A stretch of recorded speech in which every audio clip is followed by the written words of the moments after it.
सदगुरु महाराज का अमृतोपदेश महर्षि मिहि सत्संग सुधा सागर से प्रवचन संख्या 49।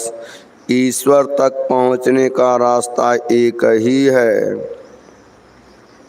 प्यारे लोगों, सब लोग सुख चाहते हैं। सुख भी वह जो सदा रहे और जिसमें संतुष्टि हो।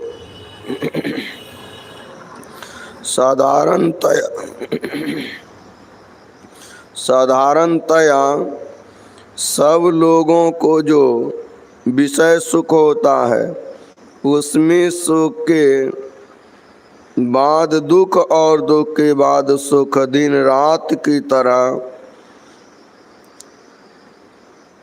बरबस आते रहते हैं। इसमें पूरी संतुष्टि नहीं, इसलिए पूर्ण सुख भी नहीं। पूर्व के लोगों ने सोचा कि क्या ऐसा भी सुख हो सकता है जिसके बाद दुख नहीं है। पहले उन लोगों ने विचारा, देखा हम संसार की पीठ पर हैं, इसलिए ऐसा होता है।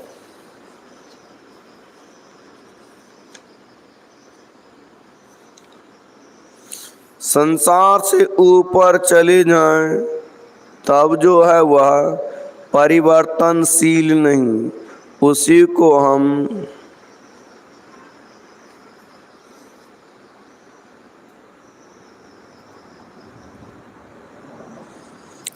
को सब धर्मों के लोगों ने कोई ईश्वर कोई अल्लाह कहा है। वह संसार से बिल्कुल उल्टा है। संसार को पहचानने से पूर्ण सुख नहीं मिलता, पूर्ण संतुष्टि नहीं मिलती, किंतु संसार के परे का जो पदार्थ है उसको पाने से पूर्ण संतुष्टि और पूर्ण सुख होगा। संसार के सुख को इंद्रियों से प्राप्त करते हैं, किंतु उस सुख को इंद्रियों से छू नहीं सकते। हमारी देह इंद्रियां माया से बनी हुई है। इसके अंदर उस प्रभु का अंश जो इस शरीर में है, उसी से उस सुख को पहचानेंगे। शरीरस्थ उसी ईश्वर अंश को जीव कहते हैं। वह प्रभु भी इस शरीर में है और जीव भी। यही जीव उस प्रभु को छू सकता है। उसको पूर्व के लोगों ने ठीक से सोचा और प्रत्यक्ष पहचानने तथा पाने का यत्न किया। यत्न करने में सफल होने पर इस बात को संसार में विदित कर दिया। देह इंद्रियों के संग में रहकर क्या होता है उसे लोग जानते हैं, किंतु इनका संग छोड़कर लोग देखें कि क्या होता है। शरीर इंद्रियों का संग छोड़ने के लिए चलना पड़ेगा। चलने के लिए बना हुआ रास्ता रहता है या रास्ता बना लेते हैं। बड़े बड़े रास्ते को लोग बनाते हैं। अब पगडंडी तो चलते चलते ही बनती है। यूरोप, एशिया आदि सब महादेश के आदमियों के शरीरों में इंद्रियां और द्वार जहाँ एक को है वहीं दूसरे को भी है, तथा इंद्रिय द्वारों का कर्म सबका एक सा है। सब शरीरों में जीवात्मा या रूह का भी रहना एक ही तरह है, उसी तरह परमात्मा की ओर चलने का मार्ग भी सब शरीरों में एक ही तरह है। संसार में पूजा का ढंग भले ही अलग अलग हों, किंतु अंदर का काम एक ही तरह होगा। भीतर का रास्ता एक ही है। रास्ता किसको कहते हैं?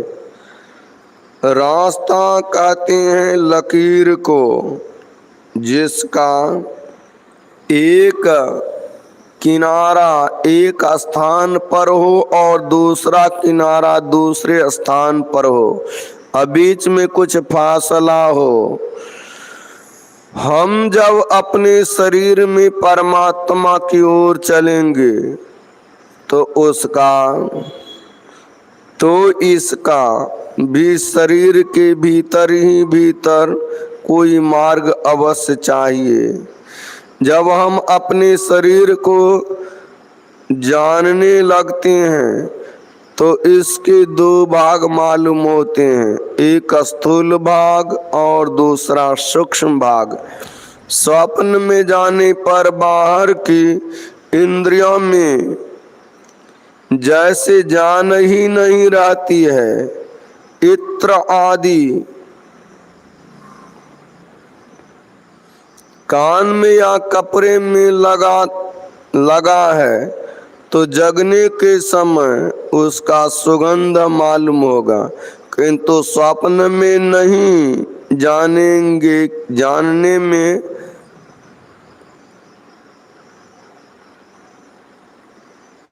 किंतु स्वप्न में नहीं, जगने में जीवनी धारा, रूहानी धारा जिस स्थान में रहती है, स्वप्न में वहाँ से भीतर की ओर हो जाती है। तंद्रा के समय बाहर का सुख,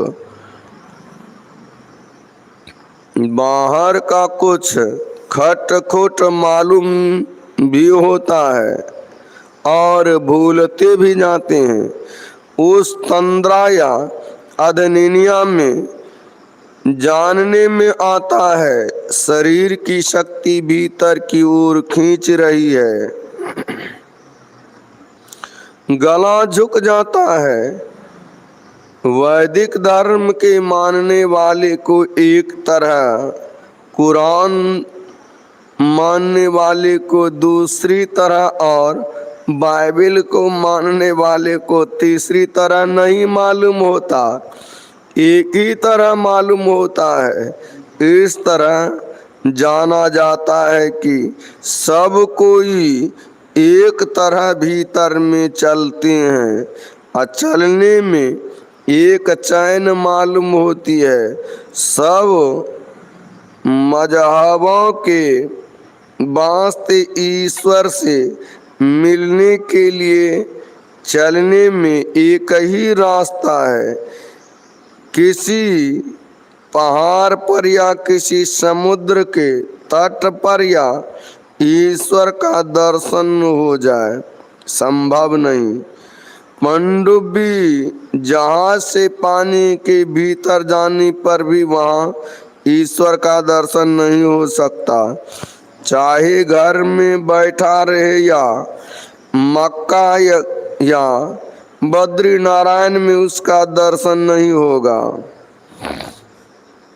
किंतु उन स्थानों में कहीं भी रहे, अपने अंदर अंदर चले तो वहीं दर्शन होगा। बाहर की दुनिया में चलने से शरीर और इंद्रियों से संग छूटता है। यह स्वप्न में जाने की स्वाभाविक क्रिया से जाना जाता है। भीतर में रवानगी के लिए ख्यालों को छोड़ना पड़ता है। बहुत चिंतित आदमी को नींद नहीं आती है। चिंताओं को ख्यालों को छोड़ने से अंदर में प्रवेश करेंगे। ऐसा पहले के लोगों ने सिद्धांत निकाला, किसी प्रकार का ख्याल नहीं रहे, यह भी असंभव है।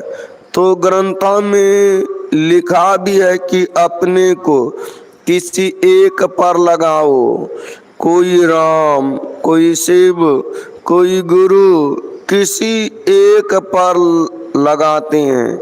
इसलिए हमारे यहाँ मूर्ति पूजन है कि बारंबार उसको देखो, बारंबार के दर्शन से उसका रूप अंदर में छप जाएगा, फिर उसका ध्यान करो।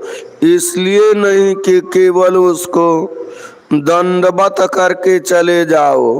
लोग कहते हैं कि मिट्टी, पत्थर या धातु पूजते हैं, तो मिट्टी, पत्थर या कोई धातु नहीं पूजता है, वह जो उसी सकल को पूजता है, ध्यान करता है। बौद्ध धर्म के लोग बुद्ध की मूर्ति बनाते थे, इसलिए कि मूर्ति बनाते बनाते उसका रूप उसके हृदय में छप जाता था। कोई भी लिपि लिखो, जब वह दिमाग में छप जाता है तब लिखते हैं। वैदिक धर्म के अंदर भी ऐसे लोग हैं जिनको किसी मूर्ति का ध्यान करना पसंद नहीं होता, किंतु कोई मोटा रूप अवश्य लेते हैं। आर्य समाज के नारायण स्वामी एक साधु हुए। वे पहले बड़ा गोलाकार, फिर छोटा एवं प्रकार से छोटे से छोटा बनाकर ध्यान करने को कहते हैं। कोई ओम लिख कर ध्यान करते हैं, कोई अल्लाह लिख कर ध्यान करते हैं। कहते हैं चांदी जैसे चमकने लगता है। कोई फनाफिल लेकर ध्यान करते हैं, कोई मुर्शिद के चेहरे का ध्यान करते हैं। फनाफिल मुर्शिद हो जाते हैं, उनको विश्वास है कि फनाफिल मुर्शिद से फनाफिल रसूल हो जाएंगे और फिर वही अल्लाह हो जाएंगे। इसमें जिस किसी रूप पर अपनी श्रद्धा हो वह लीजिए। सांप्रदायिक खांच में नहीं पड़िए कि खास करके यही होना ही चाहिए। रूप के सहित नाम अवश्य रहेगा और ऊंचे दर्जे में जाकर नाम रहेगा और रूप नहीं रहेगा, अर्थात शक्ल नहीं रहेगा। निराकार नामी और नाम रहेगा। कोई ना कोई एक शब्द जपना, वह भी एक पर अपने को लगाना है। किसी एक रूप पर मन लगाना, यह भी मन को एक ओर करना है, किंतु यह पूर्ण रूप से एक ओर होना नहीं है। वर्णात्मक शब्दों का टुकड़ा वर्णों में होता है और मूर्ति का अंग प्रत्यंग में, शब्द जपने में और रूप ध्यान करने में भी कुछ फैलाव है, पूर्ण सिमटाव नहीं। इसलिए किसी ऐसा एक पर लाओ जिसमें फैलाव नहीं, वही है नोक्ता या बिंदु, उसमें फैलाव नहीं है। देखने के यत्न से देखो, इसको मन से बनाने की आवश्यकता नहीं। पेंसिल की नोक जहाँ पर रखेंगे वहीं बिंदु बनेगा, उसी प्रकार दृष्टि की नोक जहाँ रखेंगे वहीं ज्योतिर्बिंदु का उदय होगा। किंतु इसका गुर किसी गुरु से जानना चाहिए। एक स्थान पर दृष्टिधारों के आकर टिकने से बिंदु उदय होता है और पूर्ण सिमटाव हो जाता है। सुनहि मार्ग आया सुनहि मार्ग जाई, चेतन पेड़ा सुरति का दादू रहो लियो लाई। संत दादू दयाल जी। यही रास्ता का चोर है, यहीं से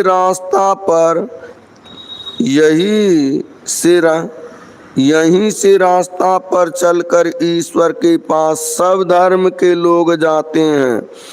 शरीर इंद्रियों को छोड़कर शरीर के अंदर अंदर चलते हैं। यही एक रास्ता है। पथिक को ब्रह्म ज्योति का सहारा मिलता है। एक बिंदुता प्राप्त करने पर उसको प्रकाश मिल जाता है। यही रास्ता और सहारा होता है।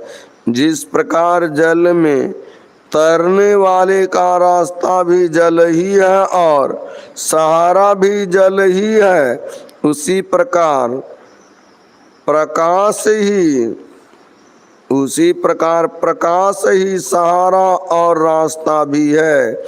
इसके बाद बीजाक्षरम परम बिंदुम नादम तस्यो परे स्थितम सशब्दम चाक्षरे क्षीणे निशब्दम परमं पदम।